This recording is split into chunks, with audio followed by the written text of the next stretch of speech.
On 16 March 2022, Russian forces attacked the Donetsk Regional Academic Drama Theatre in Mariupol, Ukraine. At that time, hundreds of civilians were taking shelter in the theatre.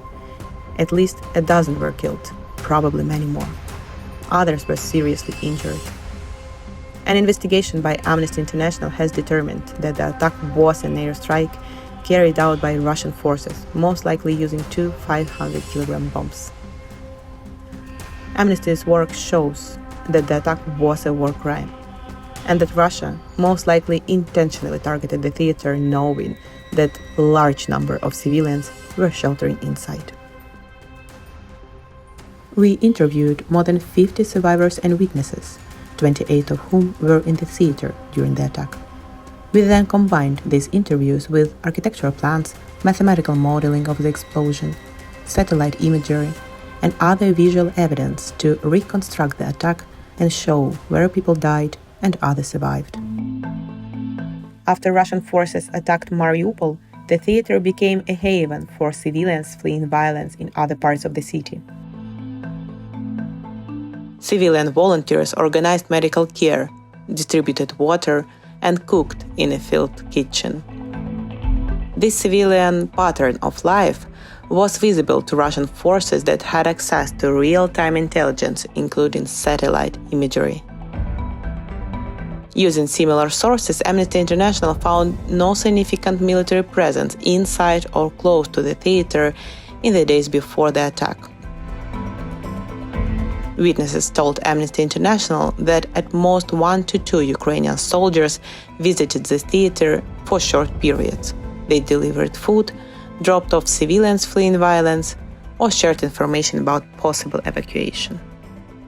News of these evacuations caused the theater's population to fluctuate. On 4 March, information spread rapidly, via text message and word of mouth, that the following morning there would be an official humanitarian corridor. The theater was one of 3 meeting points. More than 1,000 people gathered outside. But the evacuation attempt failed, and the population of the theater swelled to over 1,000.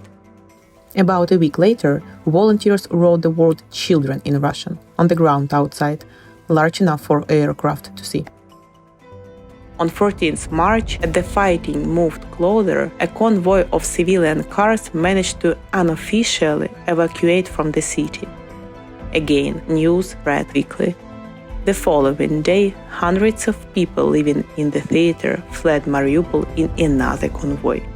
Several hundred more stayed behind. With fewer people in the theater, there was now enough space for those remaining to move into the areas believed to be safest, especially the basement and rooms protected by thick walls. The morning of 16th March was clear, and the theater is visible in satellite imagery. Most of the parked cars are gone, but hundreds of civilians remain inside. Just minutes after this image was taken, between 10:02 and 10:20, a large explosion destroyed the theater. Amnesty worked with a physicist to mathematically model the explosion. Up to 800 kilograms of TNT exploded inside the performance space. It takes 2 FAB 500 bombs detonating at the same time to create the blast this large. The strike was almost certainly carried out by a Russian fighter aircraft. Russian state media has shown jets employing these FAB 500 bombs across eastern Ukraine. The ordnance smashed through the roof on the eastern side of the theater and detonated at the stage level. To better understand the extent of the casualties caused by the attack, we spoke with 28 survivors. In some areas, the damage was severe. The field kitchen outside, where volunteers were preparing food, was completely destroyed. Here, Amnesty International has confirmed multiple fatalities. Yevhen Hrebensky was inside the theater at the time of the blast with his mother Natalia. He told us how he found his father's body in the field kitchen. I went back to look for my dad. There were many injured people. At first I saw his arm. I saw a familiar hand, you know, the hand of your loved ones. I didn't want my mom to see. In other areas, the damage was much less severe. These areas are where the vast majority of people were at the time of the attack.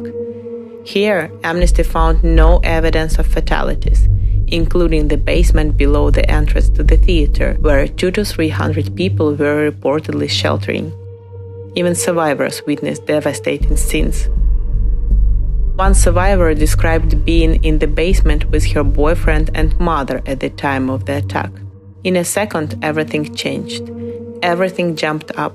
People started screaming. It was full of dust. I saw people bleeding. We grabbed our documents and left. Some people were not as lucky.